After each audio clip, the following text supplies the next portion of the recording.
Hi Lisa, how are you today? I'm good. Hi Cami. Hey. How are you feeling today? Alright. I don't know. Were you happy to come to session today or? I guess, because, I don't know, I guess it's good to talk about everything, but, I don't know. Okay. Well, I wanted to kind of recap some of the stuff that we talked about last week. I know last week was a really emotional session for everybody, especially you, Cami, since we talked a lot about your past and some of the abuse and the neglect that you experienced. I know that was really difficult for you. And I want to kind of talk about all of that, how it's relating to your life now, so we can talk more about some of the present and what the impact of that is for you, but kind of move in a little more positive direction. So hopefully today won't be as hard of a session for you. Yeah. Does that sound good? Yeah.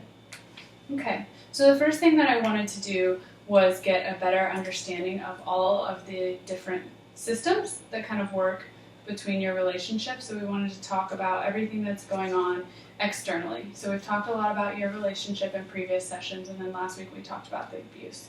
Right now, what kind of things go on with your life? So this is called eco-mapping, and what it's going to do is give us an understanding of all the different things that play a part in your day-to-day life. So I'll put you in the center.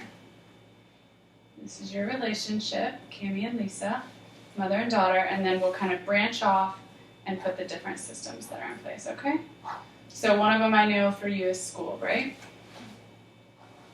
And you're in 6th grade. Okay, what other systems do we have?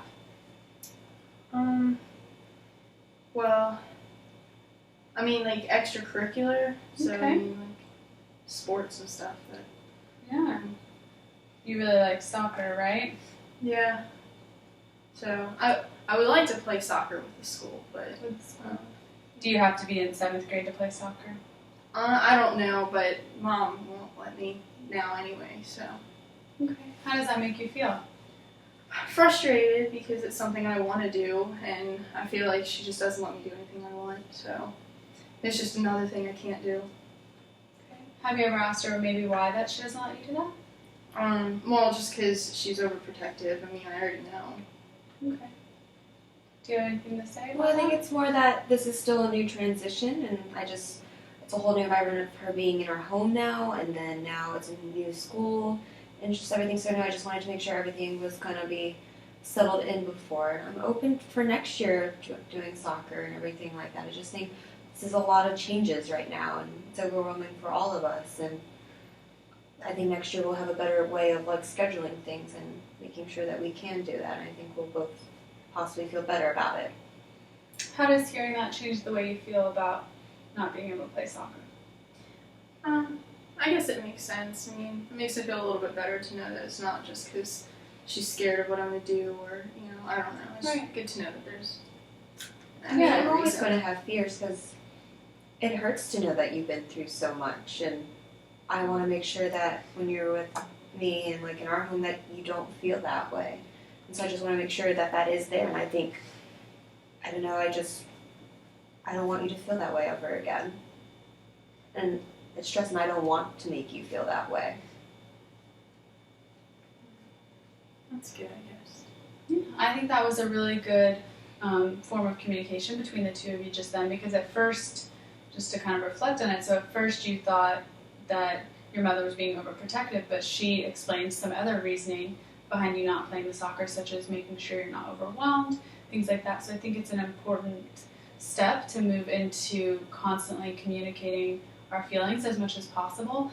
And there's a technique for that I wanted to teach you as kind of a little experiment that you could do between this session and next session. How does that sound for you? Good. Okay, so the technique is called iMessaging.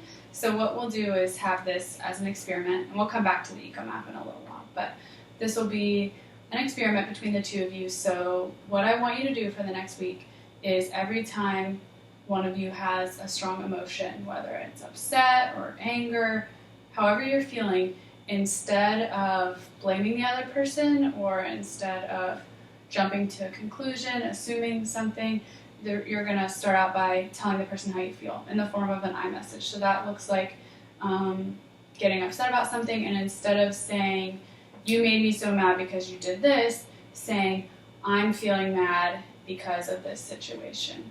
And then even from there, what the next step can be is telling your feelings and then saying what would help you after that.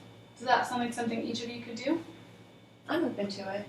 Yeah, I think so. I think that it's something I thought about after last session that could be really helpful for the two of you, because you have such a close relationship and it's just the two of you in the home, and there's a lot of things going on from your past abuse and a lot of different emotions going on. I think it would be really good for you to work on describing those emotions instead of just taking it out in ways that are hurtful to each other, because there's obviously been some struggles with the relationship of just stuff that's really not even because of the two of you, but it's because of the past, right?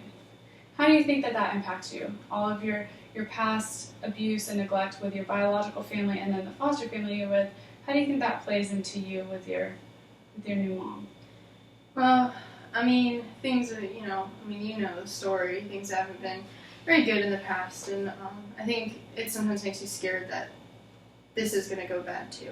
Like, I was removed from my mom, my biological mom, because of abuse, and then I was put in foster homes, and it would start out okay, and it was going well, and then something would happen, like, they'd leave me alone for hours on end just because I acted out, and they never, asked me why I was acting out, or never took the time to do that. So I think sometimes I'm scared it's going to happen here too, because just because it's good now doesn't mean it's going to stay good. Right.